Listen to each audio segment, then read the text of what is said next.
ધોરણ 10 વિષય ગુજરાતી માધ્યમના બાળકો માટે વ્રજ પ્રકાશને 8 પરિણામલક્ષી પ્રશ્નપત્રો પબ્લિશ કર્યા છે, જેમાંથી આજે આપણે પેપર 1 એના વિભાગ સીનું સોલ્યુશન મેળવીશું. દોસ્તો, વિભાગ સી વ્યાકરણ વિભાગ છે, જેમાં માંગ્યા પ્રમાણે ઉત્તર લખો. 20 માર્કનો આ વિભાગ રહેશે. આપેલા વિકલ્પોમાંથી સાચો વિકલ્પ પસંદ કરીને ઉત્તર લખો. પ્રશ્ન નંબર 33. નીચેના શબ્દોની સાચી જોડણી શોધીને લખો. પહેલું છે કીડિયારું. બીજા નંબર પર છે બુભુક્ષુ.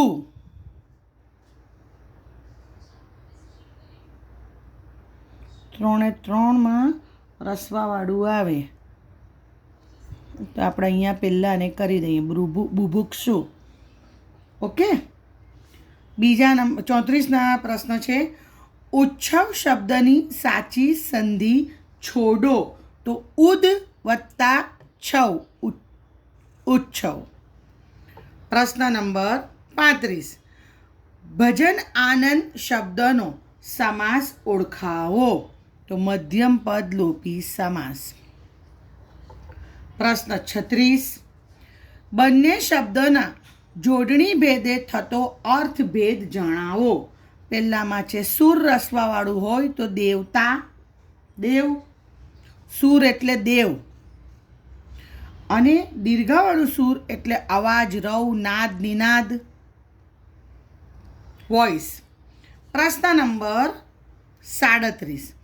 વાક્યમાંના અલંકારનો પ્રકાર જણાવો. મનેખ જેવા મનેખને કપડો કાળ આવ્યો છે, અનન્વય અલંકાર.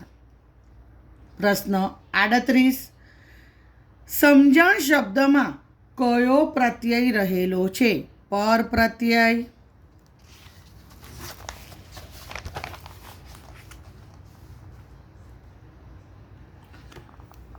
પ્રશ્ન 39. નીચેના શબ્દોના સમાનાર્થી શબ્દ શોધીને લખો. વિભાવરી એટલે રાત્રિ. માધવને દીઠો છે ક્યાં? કાવ્યમાંથી. બીજું છે શ્વાન એટલે તો કૂતરો થાય, એટલે એનું થશે સારમેય. સાવજ એટલે સિંહ, સારમેય. શ્વાનનું સારમેય.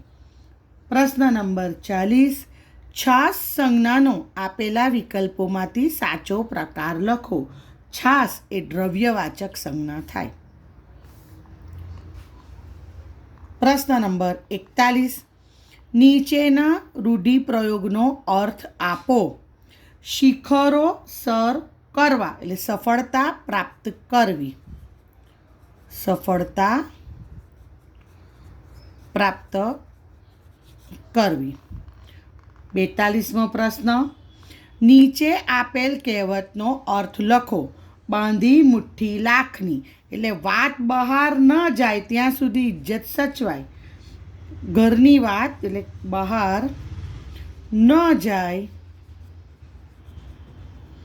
ત્યાં સુધી આબરૂ સચવાય. અહીંયા ઘરની વાત બહાર ન જાય ત્યાં સુધી આબરૂ સચવાય. પ્રશ્ન નંબર 43. નીચેના શબ્દ સમૂહ માટે એક શબ્દ લખો. સહન ન થઈ શકે તેવું અસહ્ય. પ્રશ્ન 44. ચંચળ શબ્દનો વિરોધી શબ્દ લખો. સ્થિર. પ્રશ્ન 45. નીચેના વાક્યને કર્મણીમાં ફેરવો. સુનિલ નિબંધ લખે છે, તો સુનિલથી નિબંધ લખાય છે. પ્રશ્ન નંબર 46. છાક તળપદા શબ્દનું શિષ્ટ રૂપ લખો. છાક એટલે નસો, મહુડાની વૃક્ષના નસો એ અર્થમાં. પ્રશ્ન 47. નીચેના વાક્યમાંથી વિશેષણ શોધી તેનો પ્રકાર જણાવો. પેલો ગુલમહોર કેવો ખીલ્યો છે? પેલો દર્શકવાચક વિશેષણ. દર્શકવાચક વિશેષણ. પ્રશ્ન 48. નીચેના વાક્યમાંથી ક્રિયા વિશેષણ શોધી તેનો પ્રકાર જણાવો. બાને પૈસા નિયમિત મળતા. નિયમિત રીતિવાચક વિશેષણ ક્રિયા વિશેષણ. રીતિવાચક ક્રિયા વિશેષણ. પ્રશ્ન નંબર 49. ક્ષત્રિય શબ્દના ધ્વનિ ઘટકો એટલે કે સ્વર અને વ્યંજન છૂટા પાડો. તો યાદ હોય તો ક્ષત્રિયનો શ એટલે કશ અ આવું જ યાદ રાખવાનું. ક શ ને અ એટલે શ થયો. પછી ત ર ઈ ને ય ક્ષત્રિય. પ્રશ્ન નંબર 50. નીચેના વાક્યનું પ્રેરક વાક્યમાં રૂપાંતર કરો.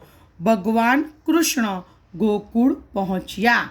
તો ભગવાન કૃષ્ણને ગોકુળ પહોંચાડ્યા. ભગવાન કૃષ્ણને ગોકુળ પહોંચાડ્યા.